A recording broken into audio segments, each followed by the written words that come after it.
Topic पे देखिए, black सी वाला टॉपिक बड़ा इंटरेस्टिंग है। 2 दिन पहले की बात है, करीब 2 ही दिन ही हो गए, हद से 3 दिन।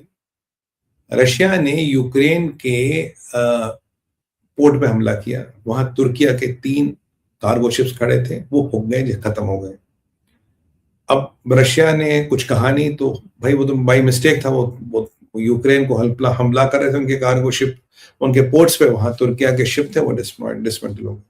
अब तुर्किया की बहुत बड़ी गलती है, पर तुर्किया की पुतिन से बनती भी बहुत है। अभी आपने देखा कि अर्दोगन से बात कर रहे थे व्लादिमीर पुतिन, जब वो शाहबाज ने गेट क्रैश किया था, मियां शाहबाज ने। तो ये सारी इनकी आपस की रंजिशें, आपस के तनाव इनके चलते रहते हैं। अब तैयब अर्दोगन के 3 जहाज फूक गए, तो जवाब तो कुछ देगा। यहां से यूक्रेन भी कह रहा है, भाई साहब आपको तो जवाब देना पड़ेगा, कुछ ना कुछ करो। ब्लैक सी में ड्रोन्स का यूज करना वर्जित है, क्योंकि ब्लैक सी के आसपास कई सारे पेट्रोलियम डिगिंग रिग्स और पंपिंग स्टेशन है, जिनमें से तेल भरा जाता है।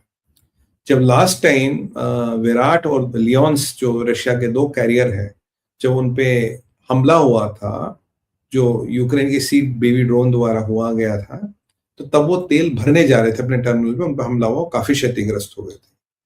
तो तब से उस हमले में जो कजाकिस्तान था, जहां से वो कजाकिस्तान तेल लोड करता है, वो कजाकिस्तान की पूरी पाइपलाइन खत्म हो गई थी, और कजाकिस्तान ने आक्रोश व्यक्त किया था, भैया मेरी पाइपलाइन की तुमने ऐसी तैसी कर ली, मेरा 98% तेल इस पाइपलाइन से भरता, और तुमने वो पूरा सिस्टम जो है वहां का प्लेटफॉर्म बर्बाद कर दिया। और फिर पुतिन का मैसेज आया था कि भाई हम यूक्रेन को ब्लैक सी से काट देंगे, will cut Ukraine from the Black Sea. अब फिर ये जो अटैक हुआ रशिया का, इसमें 3 तुर्किया के कार्गो जहाज फूक गए। तुर्किया भी खुंदक खाए हुए, ये भी खुंदक खाए हुए। आज क्या हुआ, तुर्किया ने बोला जी कोई ड्रोन आ रहा था मेरी एयर स्पेस की तरफ, वो अनकंट्रोल लग रहा था, मैंने उसको गिराया एट अ सेफर डिस्टेंस, और यूक्रेन और नेटो के F-16 जेट्स तैयार थे to defend Turkey's air space.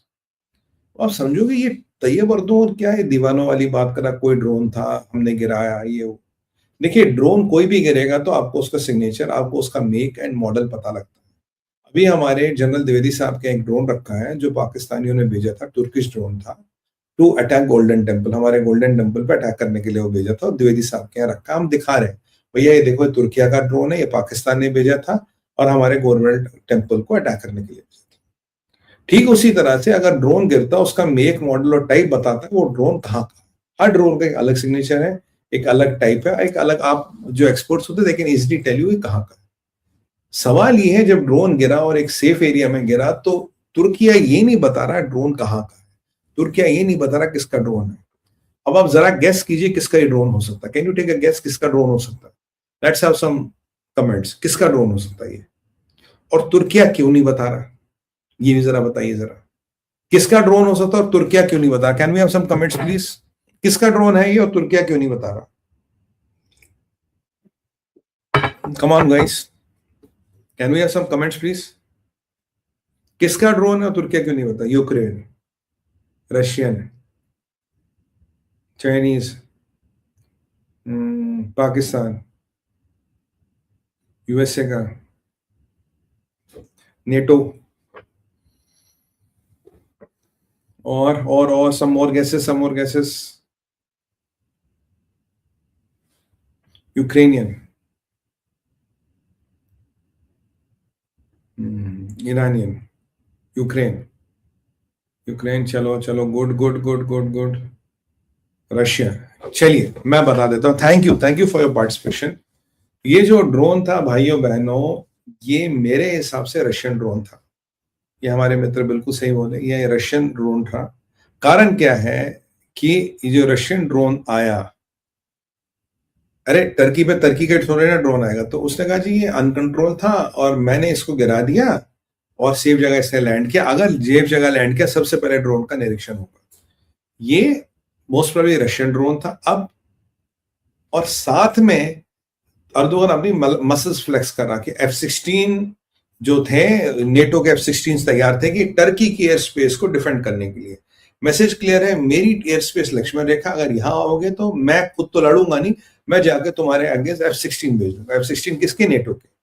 यानी कि एक रशिया वर्सेस यूरोप या नेटो वर्सेस रशिया लड़ाई शुरू कराने की पूरी पूरी कवायद यहां पे, पूरी पूरी कोशिश है। और ड्रोन रशिया का क्यों है? क्योंकि जिसका ड्रोन गिरा उसने भी कुछ नहीं बोला, और अगर वो रशिया का ड्रोन बताता ही है रशिया का ड्रोन है, तो फिर आप रशिया से पंगे ले रहे हो। अब तैयब अर्दोगन कौन सी स्ट्रैटेजी अपना रहा है कि तुमने मेरे 3-3 शिप फूंक दिए, मैंने तुम्हारा ड्रोन गिरा दिया, पर मैं ये बता नहीं रहा हूं तुम्हारा ड्रोन है। तो रशिया को मैसेज दे रहा है, अगर मेरी तरफ आओगे भैया मैं तो ठोकूंगा, और मैं खुद नहीं ठोकूंगा, मैं यूरोप को ये F-16 को भेजूंगा नेटो के, मतलब ये वो तुम्हारे अगेंस्ट।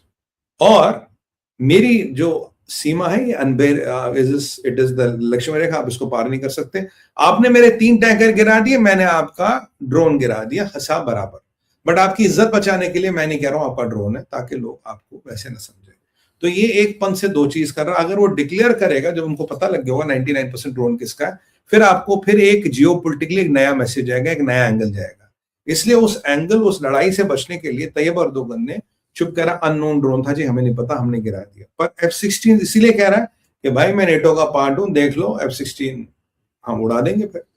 और जबकि तैयब अर्दोगन सबसे बड़ा बायर है रशिया के फिनिश प्रोडक्ट्स का, 3-1 बिलियन का लेता माल उनसे ज्यादा। पर भाई यहाँ तो ये है, और कहीं ना कहीं रशिया को भी केयरफुल इसलिए रहना पड़ेगा, क्योंकि याद कीजिए रशिया को नेटो से लड़ाने की पूरी कोशिश हुई, 3 बार हुई। एक बार वो आप याद कीजिए, यूक्रेन का एक सीक्रेट मिशन था कि पोलैंड और रोमानिया पे खुद बमबारी करा यूक्रेन का एक ब्रिगेड, फिर बोलेगा रशिया ने करा, और रशिया जाके भिड़ जाएगी, नेटो जाके भिड़ जाएगा रशिया से, और Europe versus NATO, Europe versus Russia, या यूरोप नेटो वर्सेस रशिया युद्ध शुरू हो जाएगा। ये यूक्रेन का मंसूबा था, क्योंकि यूक्रेन ये जानता था वो अकेले रशिया से नहीं निपट सकता, they can not handle Russia on their own. पहली बात, आज ठीक वही काम कर रहा है तैयब अर्दोगन कि ड्रोन आया, F-16 मैंने तैयार रखे हो तो अच्छा हुआ गिर गया, नहीं तो हम F-16 को बोलते जाए भाई देखो। एक और इसमें एंगल है, ये जो तैयब अर्दोगन है हमेशा डबल गेम खेलता है। कहता है जी मेरे F-16 रेडी है, मैं नेटो का पार्ट हूं, पर जब इस्लामिक देशों में जाके बैठना होता है, जिहाद का समर्थन करना होता है, ये तब से सबसे पहले होता है। पाकिस्तान को समर्थन करना ये तब सबसे पहले आएगा, किसी भी आतंकवादी संगठन को समर्थन करना ये सबसे पहले आएगा। तो एक बार आपको याद होगा डोनाल्ड ट्रंप ने कहा था यार नेटो का चार्टर 5 हटना चाहिए, क्योंकि कोई भी कल को नेटो को मेंबर कोई will go and screw up with somebody, फिर क्या हम उससे लड़ते रहेंगे? तो ये एक बड़ा इंपॉर्टेंट पॉइंट था डोनाल्ड ट्रंप का।